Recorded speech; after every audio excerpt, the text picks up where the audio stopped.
तो एक बार फिर से मैं आपका स्वागत करता हूँ। जैसा कि हम पिछले एक दो पार्ट से जो है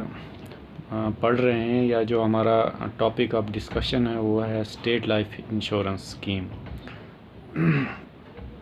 प्रिलिमिनरी जो है मैंने थोड़ा सा बता दिया है पार्ट 1 और पार्ट 2 में कि जो है स्टेट लाइफ इंश्योरेंस स्कीम क्या है, वो किस पर अप्लाई होती है, उसके कुछ जो जर्नल टर्म्स हैं और जो जर्नल डेफिनेशंस हैं वो भी बताई है मैंने। तो अब ये जो SLI मैनुअल है या जो SLI रूल्स है ये बहुत लेंथी हैं, जैसे कि मैंने पहले भी बताया है। तो इसका कोई समझ में नहीं आ रहा था कि इसको कैसे से इसको कवर अप करेंगे, कैसे इसको कंक्लूड करेंगे, और वो भी इस तरह से कि अच्छे से इसको समझा जाए और अच्छे से इसकी समझ जो है बिठाई जाए। तो यही समझ आया कि थ्रू इसको जो आज का सोशल मीडिया है या हम कहें जो ऑनलाइन प्लेटफॉर्म अवेलेबल है, तो इसका यूज़ किया जाए। तो ये बात में ये जो बात है ये दिमाग में ट्रिक कर गई और सोचा कि इसमें एक सीरीज़ बनाई जाए, एक पार्ट वाइज सीरीज़ बना जाए। तो इसी सिलसिले में, उसी स्टेट लाइफ इंश्योरेंस के सिलसिले में जो है आज हम थोड़े से चंद रूल्स पढ़ेंगे, फ्यू रूल्स पढ़ेंगे कि वो रूल क्या कहते हैं। तो रूल 1 जो है वो स्टेट लाइफ इंश्योरेंस का है। वो कहता है कि जो स्टेट लाइफ इंश्योरेंस स्कीम है is compulsory for all government employees. देखिए, जितने भी परमानेंट गवर्नमेंट एम्प्लॉइज़ हैं जम्मू एंड कश्मीर गवर्नमेंट के, जिनकी age on next birthday 19 years है but not over and above 50 years. फिर से मैं रिपीट करता हूँ कि all permanent government employees of Jammu and Kashmir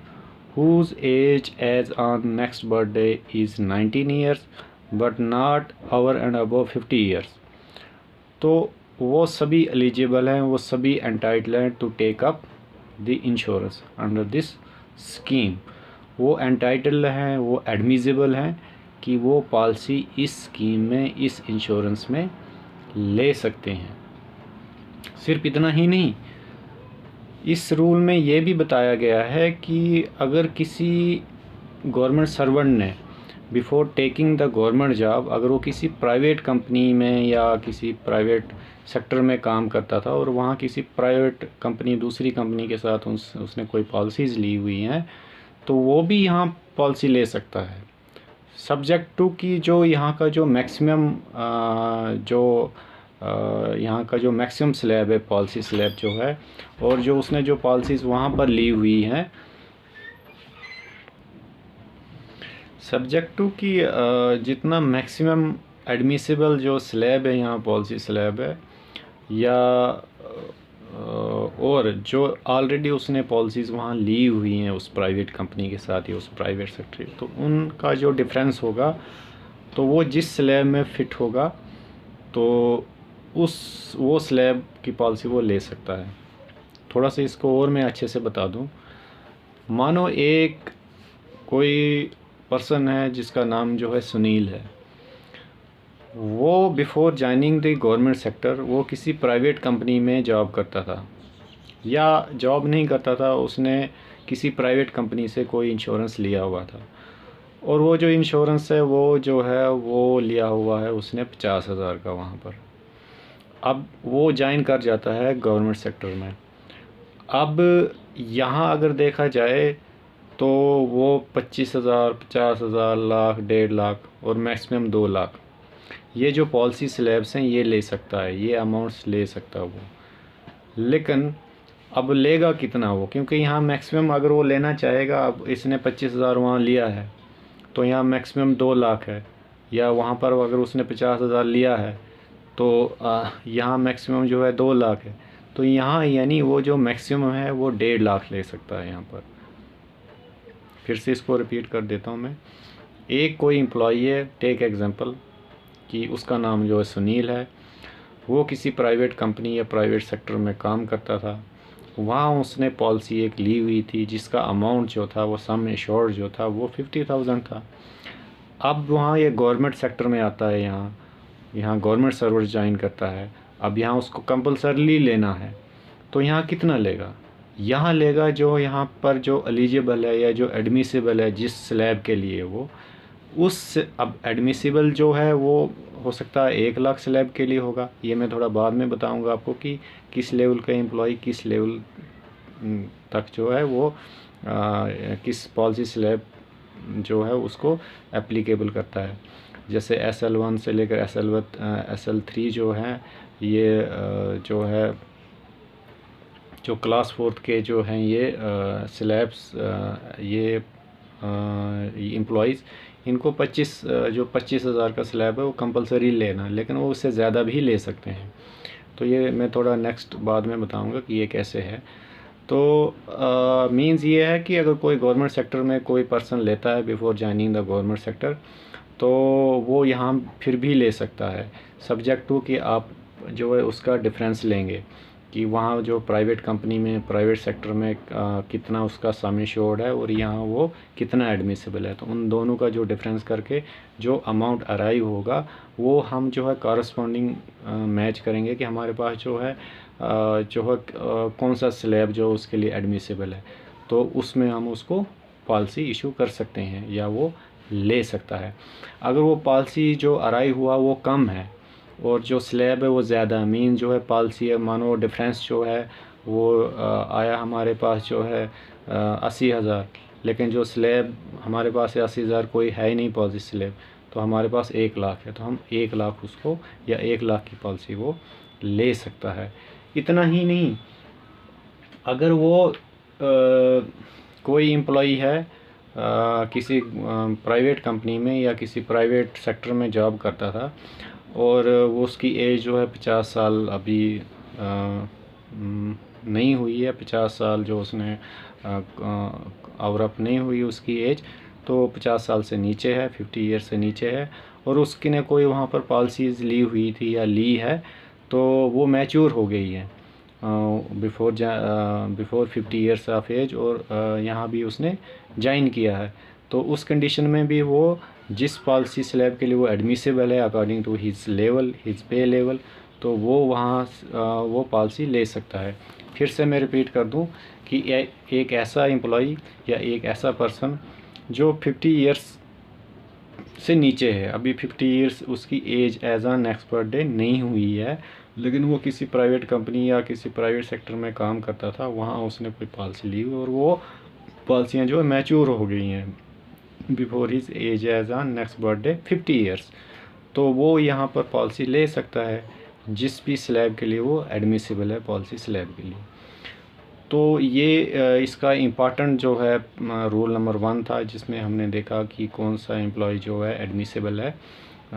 कौन सी पॉलिसी लेने के लिए, और कैसे वो ले सकता है, किस टाइप का एम्प्लॉय जो है ले सकता है, उसकी एज कंडीशंस क्या है वगैरह वगैरह वगैरह। रूल 2 जो है वो ये कहता है कि all the receipts and disbursements of जो फंड है वो स्टेट इंश्योरेंस फंड के नाम से जो है एक फ़ंड क्रिएटेड है, जिसमें ये सारा फंड जो है ऑल रिसिप्ट्स एंड जो डिस्बर्समेंट्स है वो अकाउंट होती है स्टेट इंश्योरेंस फंड में। तो ये कोई इतना इम्पॉर्टेंट है नहीं, ये एक छोटा सा है कि स्टेट इंश्योरेंस फंड जो है एक अकाउंट मेंटेन किया है, जैसे जनरल प्रोविडेंट फंड अकाउंट है वैसे ये भी है स्टेट इंश्योरेंस फंड, तो उसमें सारी जितनी भी रिसिप्ट्स वगैरह जाती है या डिसबर्समेंट होती है वो सारी उसमें मेंटेन रहती है। तो रूल 3 कहता है कि all the assets of fund this fund, all the asset of this fund belongs to employees या पर्सन इंश्योर्स विद इंश्योर्ड या assured with state life insurance. तो जितने भी एसेट्स हैं, जितने भी इस फंड के एसेट्स हैं वो सारे बिलोंग करते हैं किसको,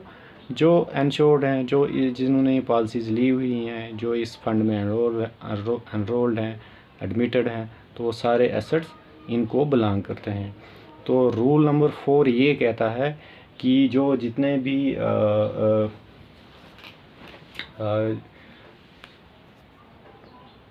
तो रूल नंबर 4 ये कहता है कि जो ये स्टेट लाइफ इंश्योरेंस फंड है ये वर्क करता है म्यूचुअल बेसिस पर। देखिए इसमें क्या है कि इसमें ये जो इंश्योरेंस स्टेट लाइफ इंश्योरेंस है, इसमें जो इन्होंने हायर किया हुआ है new India assurance company Bombay, तो इन्होंने इसको हायर किया है किसके लिए किया है कि आप जी हमें जो है लीगल टेक्निकल जो है इसमें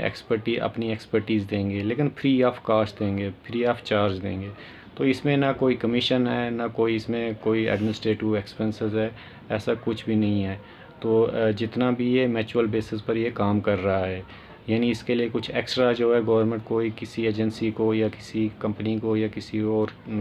ऐसी यानी सच कोई क्वार्टर को कोई पे आउट नहीं कर रही है कि हमें ये चलाना है, ये म्यूचुअल बेसिस पर काम कर रहा है। तो रूल 5 ये कहता है कि गवर्नमेंट जो है वो गारंटी देती है टैक्स फ्री जो है टैक्स फ्री जो इस पर जो इंटरेस्ट है किस पर, जितना भी सरप्लस फंड इस स्टेट इंश्योरेंस फंड में जो एक्यूमुलेट होता है, जो जमा होता है, उस पर एनुअली जो है गवर्नमेंट गारंटी देती है कि at the rate of 2.5% 2.5% at the rate to annually जो कंपाउंड इंटरेस्ट जो है वो एनुअली इसको ग्रांट करती है। तो ये भी कोई उतना ख़ास या इम्पोर्टेंट नहीं है, लेकिन फिर भी जनरल नॉलेज के लिए, कंसेप्ट के लिए इसको आप थोड़ा रख सकते हो माइंड में कि ये रूल 5 जो है वो गारंटी करता है, गवर्नमेंट गारंटी करती है tax free interest eight the rate of 2.5%। किस पर करती है? जो सरप्लस फंड है, जो सरप्लस फंड जो है स्टेट इंश्योरेंस फंड में जो जमा रहता है गवर्नमेंट अकाउंट में, तो उसमें जो है गवर्नमेंट जो इतना इंटरेस्ट वो पे करती है। तो ये रूल नंबर 5 है। तो रूल नंबर 6 कहता है कि valuations of profits belongs to solely to insured employees. देखिए इसमें क्या है कि valuation of profits, rule number 6 फिर से रिपीट करता हूँ मैं कि valuations of profits solely belongs to insured employees. इसका मतलब ये है कि at least once in a 5 years, इस रूल में कहा गया है कि at least once in a 5 years में जो न्यू इंडिया इंश्योरेंस कंपनी है जो बम्बई में लोकेटेड है और हेडक्वार्टर बम्बई है, और वो असाइंड है कि वो हमें जो है म्यूचुअल बेसिस पर फ्री अपनी टेक्निकल और जो है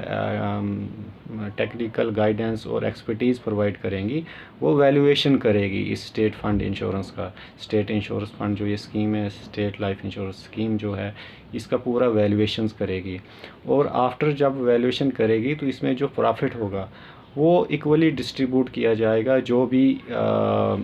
इसमें एंटाइटल होंगे, कौन एंटाइटल होंगे? जो भी इंश्योर्स हैं, जो इंश्योर्ड पर्सनस हैं, जो इंश्योरेंस एम्प्लॉई, जो एंटाइटल होगा उस प्रॉफिट के लिए, तो वो उसमें इक्वली डिस्ट्रीब्यूट किया जाएगा। तो ये रूल नंबर 6 रहा। तो रूल नंबर 7 जो है वो कहता है कि अमाउंट ऑफ सम इश्योर्ड